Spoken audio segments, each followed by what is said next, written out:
बब्बन तांत्रिक एक ऐसा महान तांत्रिक जिसने न जाने कितनी बार भूत प्रेत पिशाचों चुड़ैलों और छलावों का सामना किया था।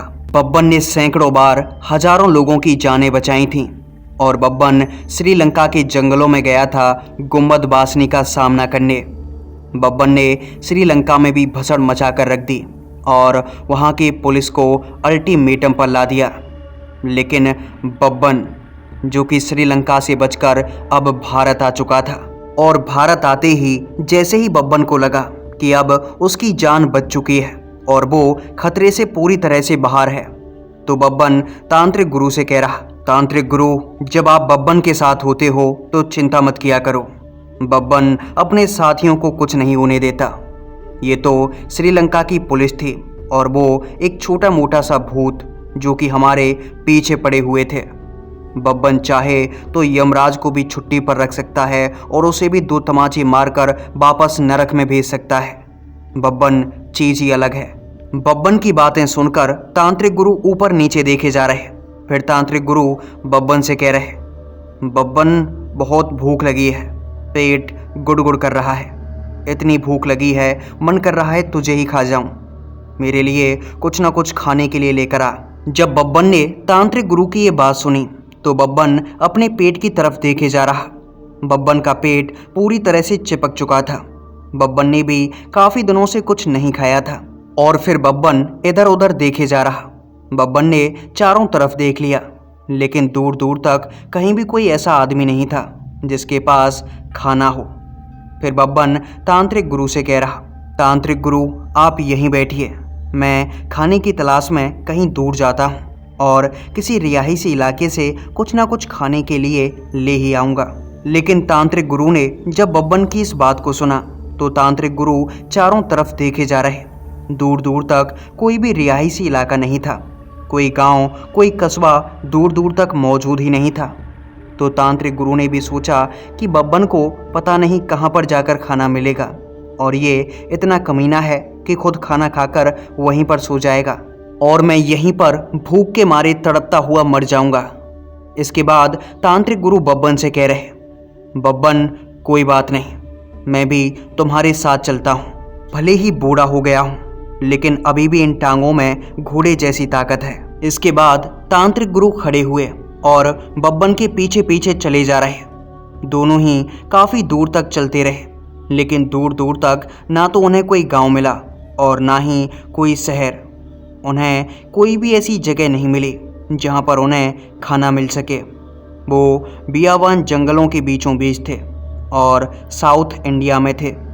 तो बब्बन काफ़ी देर तक चलता रहा और इसके बाद बब्बन तांत्रिक गुरु से कह रहा, तांत्रिक गुरु, यहाँ तो हम जंगलों के बीच फंस चुके हैं।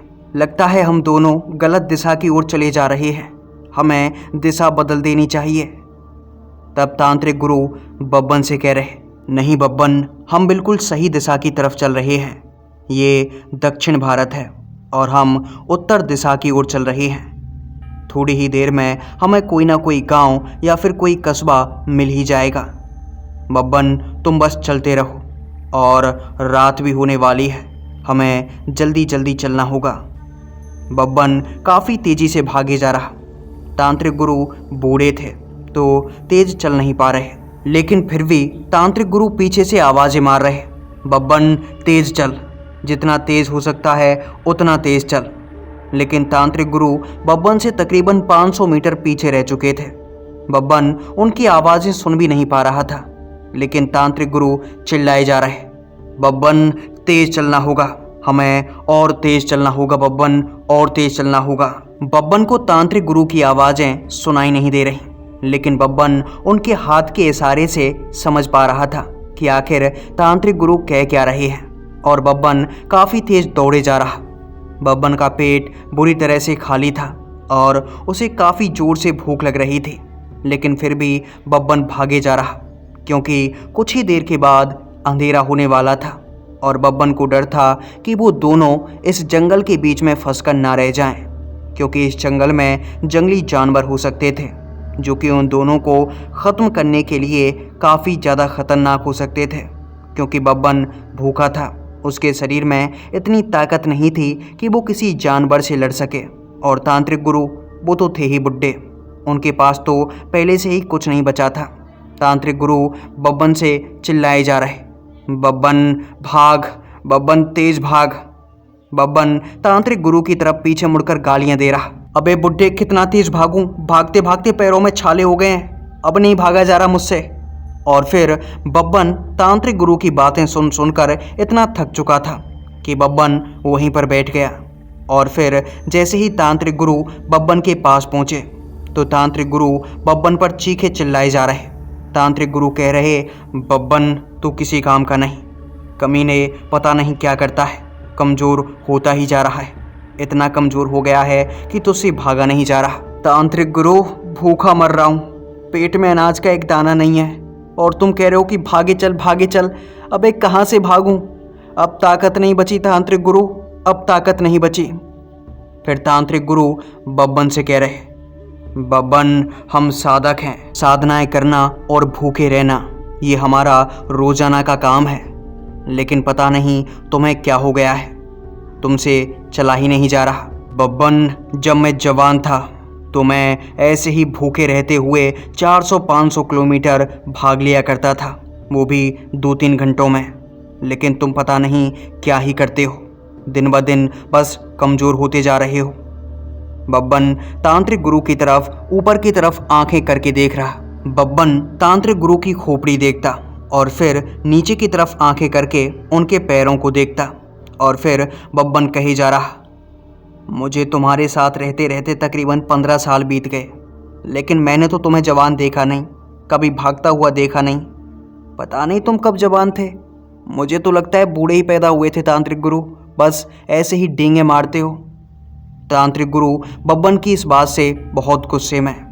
तांत्रिक गुरु बब्बन से कुछ कह नहीं रहे क्योंकि तांत्रिक गुरु भूखे थे और भले ही वो डींगे मार रहे हों, लेकिन शरीर के अंदर ताकत नहीं बची थी।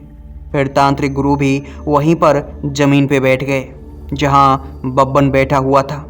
बब्बन तांत्रिक गुरु की तरफ देखकर कह रहा, तांत्रिक गुरु शरीर में ताकत नहीं बची है, लगता है रात इसी जंगल में काटनी पड़ेगी, लेकिन रात में भी तो हमें कुछ खाना है, कुछ ना कुछ खाने को मिल जाए। मैं सोच रहा हूँ कि सूखी लकड़ियाँ और पत्ते खा लूँ। तांत्रिक गुरु बब्बन से कह रहे, बब्बन खा तो सकते हैं, लेकिन सुबह का सूरज नहीं देख पाएंगे, क्योंकि भूखे पेट में अगर हमने पत्ते खा लिए तो ये शरीर में पचेंगे नहीं और हमारा पेट ख़त्म हो जाएगा। लीवर भी पहले से ही ख़त्म हो चुका है और जितना लीवर बचा है वो ये पत्ते खाकर ख़त्म हो जाएगा। बब्बन तांत्रिक गुरु की बातें सुनकर संकट में। बब्बन जो चीज़ें खाने की सोच रहा था, तांत्रिक गुरु उसे वो चीज़ें खाने नहीं दे रहे। फिर बब्बन तांत्रिक गुरु से कह रहा, तांत्रिक गुरु मुझे कुछ तो खाना है, बहुत तेज़ भूख लगी है, क्या खाऊं कुछ समझ नहीं आ रहा। तांत्रिक गुरु बब्बन की तरफ देख रहे, फिर बब्बन से कह रहे, बब्बन मेरे पास एक चीज़ है जिसे खाकर तुम्हें बहुत ताकत मिलेगी, शरीर में इतनी फुर्ती आ जाएगी कि तुम यहाँ बैठना तो क्या, इस जंगल को एक बार में भागकर पार कर दोगे। बब्बन तांत्रिक गुरु की ये बातें सुनकर मुस्कुराए जा रहा। बब्बन को लगा कि तांत्रिक गुरु के पास शायद कोई मंत्र है जिससे पेट भर जाएगा। फिर बब्बन तांत्रिक गुरु से कह रहा, लाओ तांत्रिक गुरु क्या चीज़ है तुम्हारे पास, मुझे वो चीज़ लाओ। तांत्रिक गुरु ऐसे इधर उधर मुंडी घुमाकर देखे जा रहे और फिर तांत्रिक गुरु खड़े हुए और पीछे की तरफ चलने लगे। बब्बन पीछे की तरफ देख रहा कि आखिर तांत्रिक गुरु क्या लेकर आ रहे हैं। फिर तांत्रिक गुरु ने जमीन की तरफ झुककर एक बड़ा सा पत्थर उठाया और तांत्रिक गुरु वो पत्थर लेकर भागे सीधा बब्बन की तरफ। बब्बन ने जैसे ही वो पत्थर देखा तो बब्बन को समझ आ चुका था कि ये पत्थर उसके सर पर पड़ने वाला है, बुढ़ा पागल हो चुका है। बब्बन पत्थर देखते ही भागे जा रहा। बब्बन काफ़ी तेज भाग रहा, इतना तेज कि अगर बब्बन इतना तेज ओलंपिक में जाकर भागता तो उसेन बोल्ट भी उसका चेला बन चुका होता। बब्बन काफ़ी तेज भागे जा रहा, लेकिन जैसे ही बब्बन ने पीछे मुड़कर देखा तो तांत्रिक गुरु एक पेड़ के ऊपर चढ़े हुए। जब बब्बन ने तांत्रिक गुरु को पेड़ के ऊपर देखा तो बब्बन पीछे मुड़कर देखे जा रहा और मन ही मन सोच रहा कि आखिर तांत्रिक गुरु पेड़ के ऊपर क्यों चढ़े हुए हैं। तब बब्बन तांत्रिक गुरु को आवाजें लगा रहा, अरे क्या हुआ तांत्रिक गुरु, ये पेड़ पे क्यों चढ़े हो। तब तांत्रिक गुरु बब्बन को नीचे अपना हाथ करके कुछ इशारा कर रहे। बब्बन उनके हाथ के इशारे की तरफ देखे जा रहा और जैसे ही बब्बन ने तांत्रिक गुरु के हाथ के इशारे की तरफ देखा और उनके हाथ का इशारा नीचे की ओर था। जब बब्बन ने नीचे पेड़ की तरफ देखा तो दिखाई दिया कि गीदड़ों का एक झुंड जो कि उस पेड़ के चारों तरफ खड़ा हुआ। वो गीदड़ ऊपर की तरफ देखे जा रहे और उनकी निगाहें तांत्रिक गुरु के ऊपर थीं। बब्बन उन गीदड़ों को देखकर काफ़ी ज़्यादा डर गया क्योंकि रात हो चुकी थी और जंगली जानवर यानी कि जो गीदड़ होते हैं उन्होंने तांत्रिक गुरु के ऊपर हमला कर दिया था। बब्बन ने भूत प्रेतों से लड़ने की विद्याएं सीखी थी, लेकिन जानवरों से लड़ना बब्बन को नहीं आता था।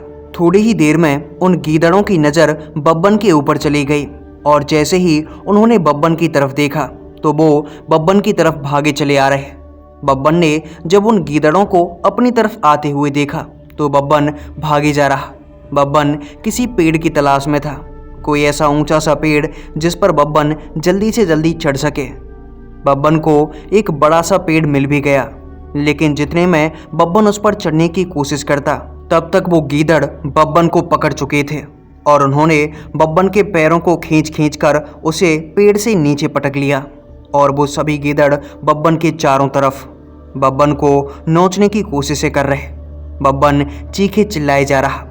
ऊपर पेड़ पर बैठे हुए तांत्रिक गुरु ये पूरा नज़ारा देख रहे थे। बब्बन तांत्रिक गुरु को गालियां निकाल रहा और चिल्लाए जा रहा कि मुझे इन गीदड़ों से बचाओ, वरना ये यहीं पर मेरा काम तमाम कर देंगे। तांत्रिक गुरु से बब्बन का ये दर्द सहन नहीं हुआ क्योंकि वो गीदड़ बब्बन को नोचे जा रहे। तांत्रिक गुरु पेड़ से नीचे उतरकर बब्बन को बचाना तो चाहते थे, लेकिन उन्हें भी इस चीज़ का डर था कि कहीं ये गीदड़ उनकी भी पतलून ढीली ना कर डालें। और इसके बाद तांत्रिक गुरु पेड़ पर लटके हुए। उन्हें नीचे उतरने का मन तो कर रहा, लेकिन पैरों में जैसे हिम्मत नहीं हो रही। तांत्रिक गुरु ने सोचा कि जब तक लटका जा सकता है इस पेड़ के ऊपर ही बैठा रहे। लेकिन तांत्रिक गुरु जैसे ही पेड़ के ऊपर बैठे हुए थे तो उनके दिमाग में आया कि इस पेड़ की टहनियाँ तोड़ तोड़ कर नीचे इन गीदड़ों के ऊपर फेंकता हूँ। शायद टहनियों को फेंकने की वजह से ये गीदड़ बब्बन को छोड़कर भाग जाएं। बब्बन तांत्रिक के गुरु ये सब सोच ही रहे थे और नीचे से बब्बन चीखे चिल्लाए जा रहा। बब्बन कहे जा रहा, अबे टकले गुरुदेव, कैसे हो यार तुम? मैं यहाँ पे मरा जा रहा हूँ और तुम साले ऊपर से नज़ारा देख रहे हो। लेकिन तांत्रिक गुरु प्लान बना चुके थे टहनियाँ मारने का, और तांत्रिक गुरु अपनी पूरी ताकत लगाकर टहनियाँ तोड़ने की कोशिशें कर रहे। लेकिन वो टहनियाँ काफ़ी ज़्यादा मजबूत, पेड़ से एक भी टहनी तांत्रिक गुरु तोड़ नहीं पाए। फिर तांत्रिक गुरु किसी मुलायम सी टहनी की तलाश करने लगे जो कि पतली सी टहनी हो जिसे वो आसानी से तोड़ सकें, लेकिन उन्हें ऐसी कोई टहनी मिल नहीं रही। इसके बाद तांत्रिक गुरु ने पेड़ पर चप्पा चप्पा छान मारा, लेकिन उन्हें कोई ऐसी टहनी नहीं मिली जिसे वो आसानी से तोड़ सकें। लेकिन फिर अचानक उनके हाथ में एक पतली सी गिलबिली सी टहनी आई जो कि हाथ में आते ही काफ़ी मुलायम लग रही थी। तांत्रिक गुरु ने उसमें जोर से झटका दिया तो वो टहनी तुरंत नीचे आ गई, और जैसे ही तांत्रिक गुरु उस टहनी को बब्बन के ऊपर फेंकने ही वाले थे कि तभी उनकी नज़र अपने हाथ में पकड़ी हुई उस टहनी के ऊपर चली गई। लेकिन उसे देखकर तांत्रिक गुरु मानो बेहोश ही हो गए थे, क्योंकि जिसे उन्होंने पकड़ रखा था वो कोई टहनी नहीं बल्कि सांप था, काला सांप। तांत्रिक गुरु ने जैसे ही उस काले सांप को अपने हाथों में देखा तो तांत्रिक गुरु की वहीं पर सिट्टी पिट्टी गुल हो गई और वो तुरंत पेड़ से धड़ाम से नीचे आ गिरे। और जैसे ही तांत्रिक गुरु पेड़ से नीचे गिरे तो उन गीदड़ों का ध्यान तुरंत तांत्रिक गुरु के ऊपर चला गया। उन्होंने बब्बन को छोड़ा और मुड़ गए तांत्रिक गुरु की तरफ। अब तांत्रिक गुरु उस सांप को दूर फेंकते हैं और इसके बाद तांत्रिक गुरु सोचते हैं कि कैसे इन गीदड़ों से बचा जाए। तांत्रिक गुरु पेड़ पर चढ़ने की कोशिश करते तो कभी उन गीदड़ों को भगाने की कोशिश करते, लेकिन उन गीदड़ों ने तांत्रिक गुरु को चारों तरफ से घेर लिया था। लेकिन बब्बन छूट चुका था उन गीदड़ों से और बब्बन ने जमीन पर पड़े हुए पत्थर उठाए और बब्बन उन पत्थरों को गीदड़ों के ऊपर मारे जा रहा। बब्बन ने 100-200 पत्थर उन गीदड़ों के ऊपर फेंक दिए थे और बब्बन लगातार उन गीदड़ों में पत्थर मारे जा रहा। बब्बन ने उनकी हड्डियां तोड़ डाली थीं। वो गीदड़ डर के मारे जान बचाकर वहां से भागने लगे, लेकिन बब्बन ने 2-4 पत्थर तांत्रिक गुरु को भी मार ही दिए थे। बब्बन अपने सर पर पड़े हुए पत्थरों का हिसाब जो लेना चाहता था। इसके बाद जैसे ही वो गीदड़ वहां से भागे तो तांत्रिक गुरु जमीन पर पड़े हुए। बब्बन तांत्रिक गुरु के पास गया। तांत्रिक गुरु से उठा नहीं जा रहा। तांत्रिक गुरु बब्बन से कह रहे, हाय बब्बन, इतनी ऊंचाई से गिरा हूँ, हड्डियाँ तोड़ डाली रे, हड्डियाँ तोड़ डाली। बब्बन तांत्रिक गुरु की तरफ देखकर कह रहा, कोई चिंता नहीं, मुझे कोई समस्या नहीं, आपको यहीं भूखा मरना है, आप यहीं भूखे मर जाइए। बब्बन पास के किसी गांव में जाएगा और वहां से खाना खाकर वापस आ जाएगा। अगर तब तक आप जिंदे बचे तो आपके लिए भी खाना ले आऊँगा, वरना मुझे आपकी कोई परवाह नहीं। आपने उन गीदड़ों से मेरी जान तो नहीं बचाई, उल्टा उस पेड़ के ऊपर जाकर टंग गए थे। तांत्रिक गुरु के मुंह से आवाज़ नहीं निकल रही। इसके बाद बब्बन किसी गांव की तलाश में चले जा रहा और पीछे से तांत्रिक गुरु आवाज़ लगा रहे, अरे बब्बन, जैसा भी हूँ तेरा गुरु हूँ रे, लेके तो जा। लेकिन बब्बन उनकी किसी बात को सुन नहीं रहा। लेकिन फिर थोड़ी दूर चलने के बाद बब्बन को तांत्रिक गुरु के ऊपर थोड़ी सी दया आ गई और फिर बब्बन ने सोचा कि चलो जैसे भी हैं तो मेरे गुरु ही। और फिर बब्बन पीछे लौट कर आया।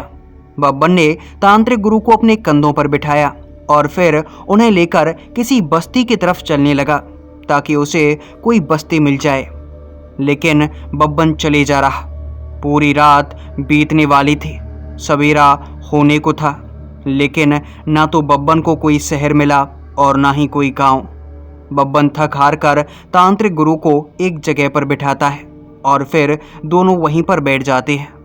लेकिन जब बब्बन और तांत्रिक गुरु दोनों जंगल में एक चट्टान के ऊपर बैठे हुए थे, तभी एक आदमी जो कि आराम से हंसता मुस्कुराता हुआ उनके पास चले आ रहा था, वो बब्बन के पास आ जाता है। और बब्बन उस आदमी को अपने पास आता देखकर काफ़ी खुश, क्योंकि इतने दिनों के बाद तांत्रिक गुरु और बब्बन इन दोनों ने कोई पहला इंसान देखा था।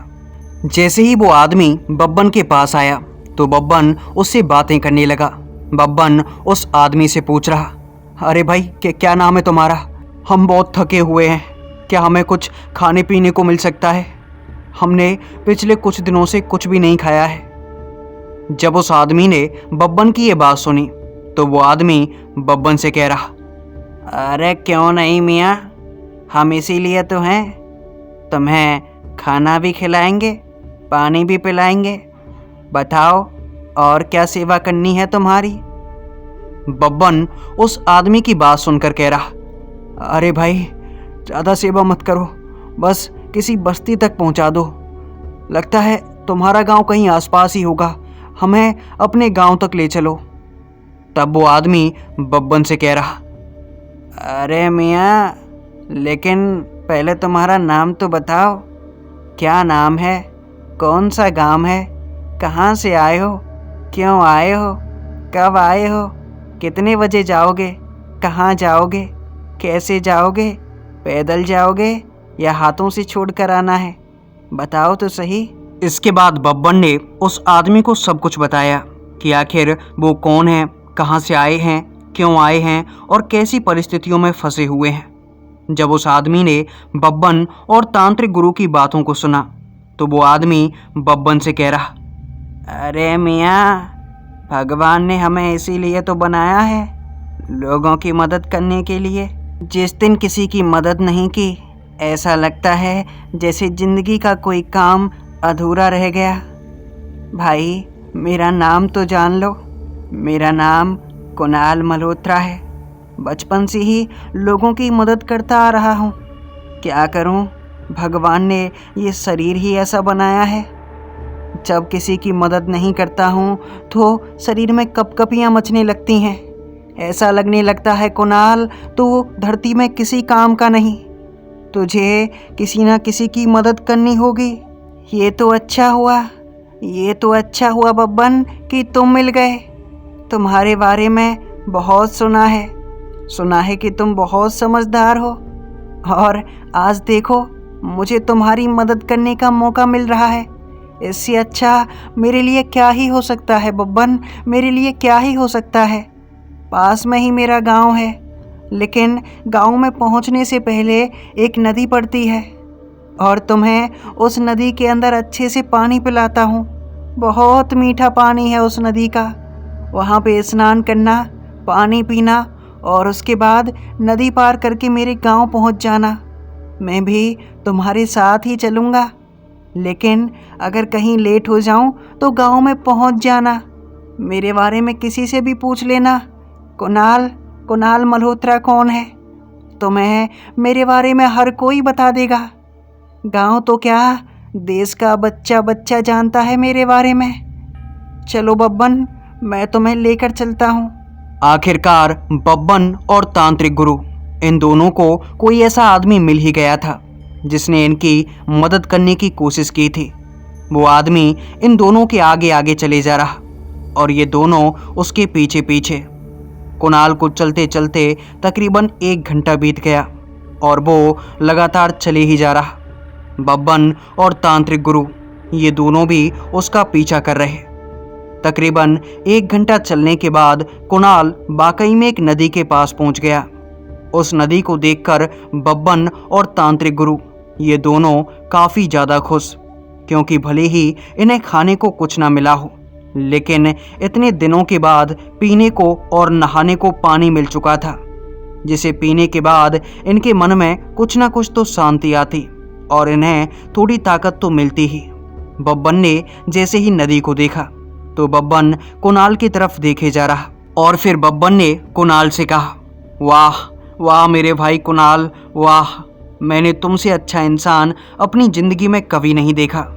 तुमने सिर्फ हमारी मदद करने के लिए इतना लंबा रास्ता तय किया है, और हमें अपने गांव तक भी ले जाओगे, हमें खाना भी खिलाओगे। भला इस कलयुग के ज़माने में ऐसे इंसान मिलते कहाँ हैं।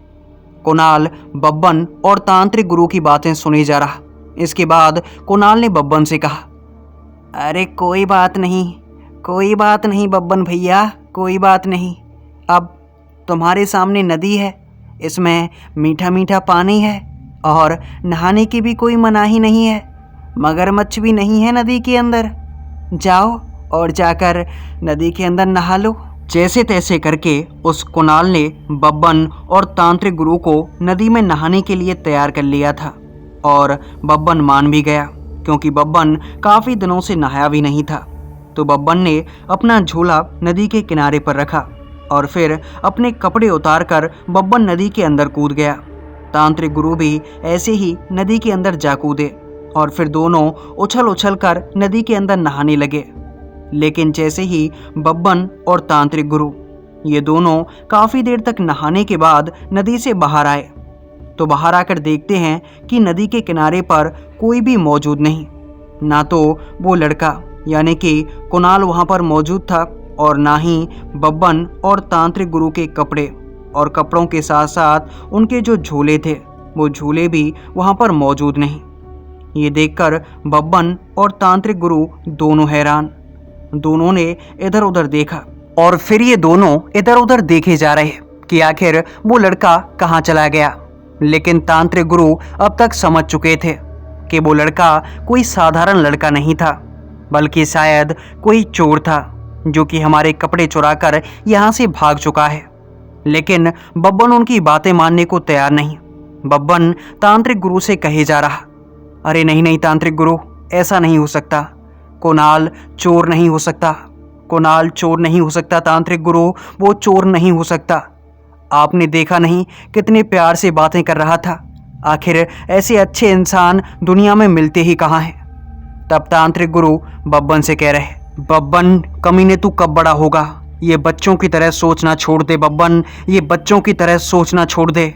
बब्बन वो चोर था और हमें बेवकूफ़ बनाकर हमारे कपड़े और हमारे कच्छे भी ले गया। बब्बन, हमें कुछ करना होगा। बब्बन और तांत्रिक गुरु ये दोनों ये सब बातें कर ही रहे थे कि तभी उन्हें जोर से किसी के चीखने चिल्लाने की आवाज़ें आने लगीं। ऐसा लग रहा कि मानो काफ़ी सारे लोग भागकर उनकी तरफ ही दौड़े आ रहे हों। जैसे ही बब्बन ने ये आवाज़ें सुनी तो बब्बन चारों तरफ देखे जा रहा, लेकिन तभी बब्बन और तांत्रिक गुरु इन दोनों को जलती हुई मसालें नजर आईं और ऐसा लग रहा था कि गांव वाले लोग भागकर उनके पास ही चले आ रहे हों। दरअसल था भी यही।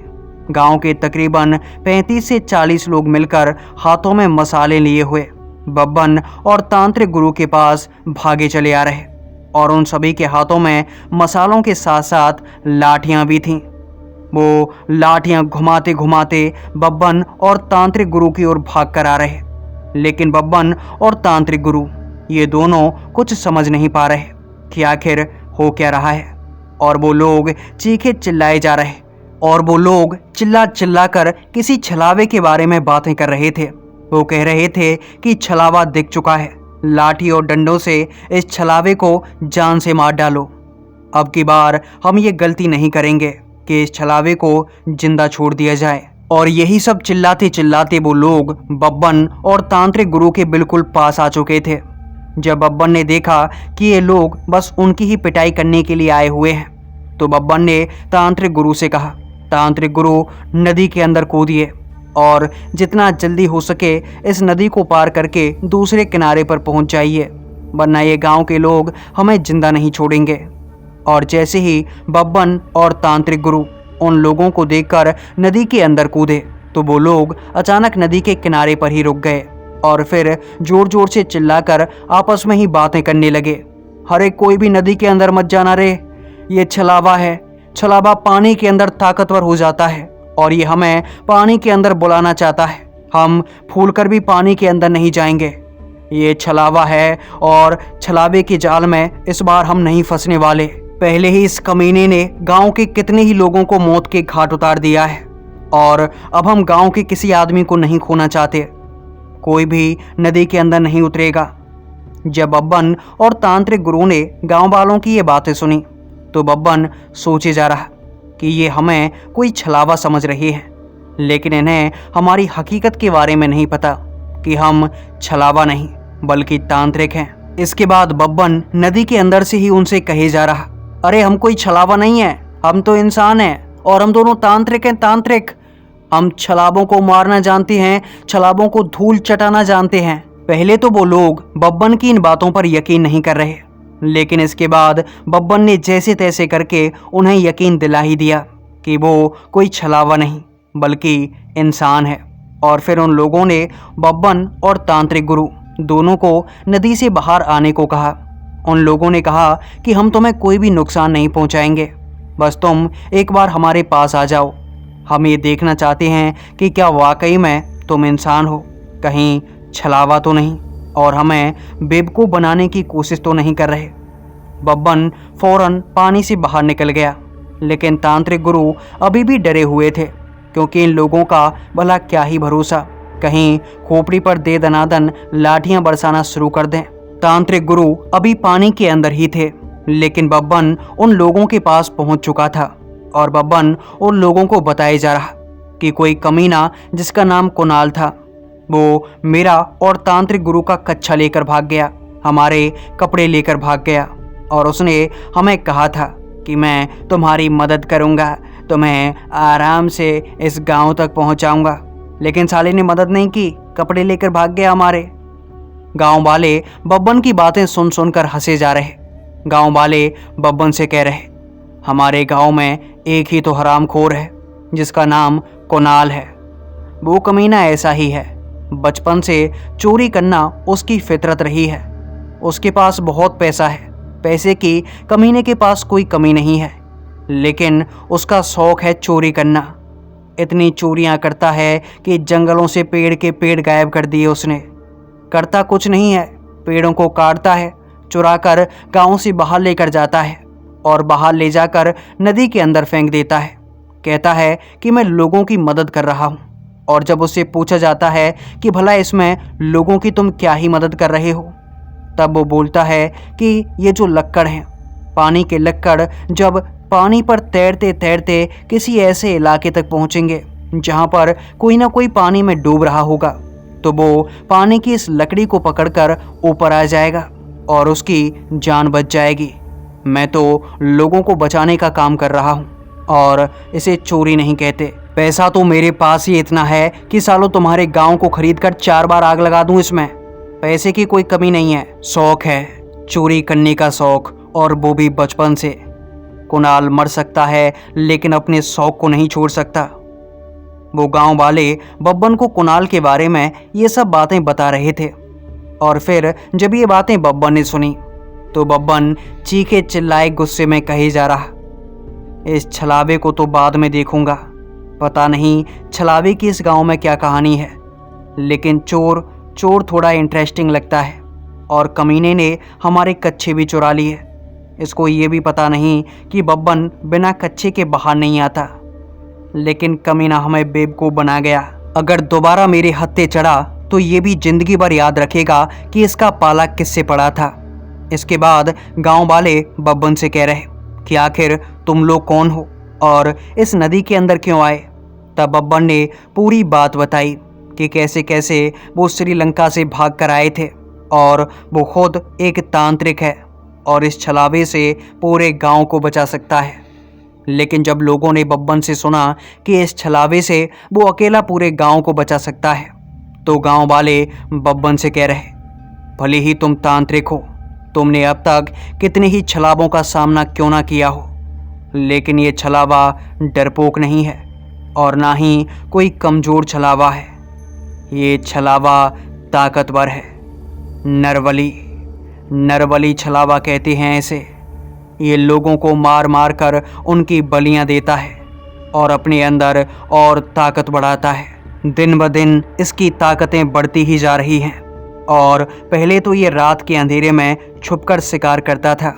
किसी बच्चे को उठाकर ले जाता तो कभी किसी औरत को उठाकर ले जाता, लेकिन अब तो ये दिन दहाड़े गांव में आता है और किसी भी नौजवान आदमी को उठाकर ले जाता है। इसे कोई रोक नहीं सकता। बहुत ताकतवर है, और ताकतवर के साथ साथ बहुत ज़्यादा शातिर भी है। जब बब्बन ने गांव वालों की ये बातें सुनी तो बब्बन गांव वालों की तरफ देखकर मुस्कुरा रहा। बब्बन गांव वालों से कह रहा, आप बस मेरे कपड़ों का इंतज़ाम कीजिए और मेरे तांत्रिक गुरु के लिए भी अच्छे से कपड़े बनवाइए। इसके बाद इस छलावे को तो हम दोनों देखते हैं कि आखिर कितना ताकतवर छलावा है, क्या कर सकता है और कितने लोगों की बलियां लेगा। बब्बन तांत्रिक नाम है मेरा। बब्बन की शक्तियों को पूरा नॉर्थ इंडिया देख चुका है और अब साउथ देखेगा।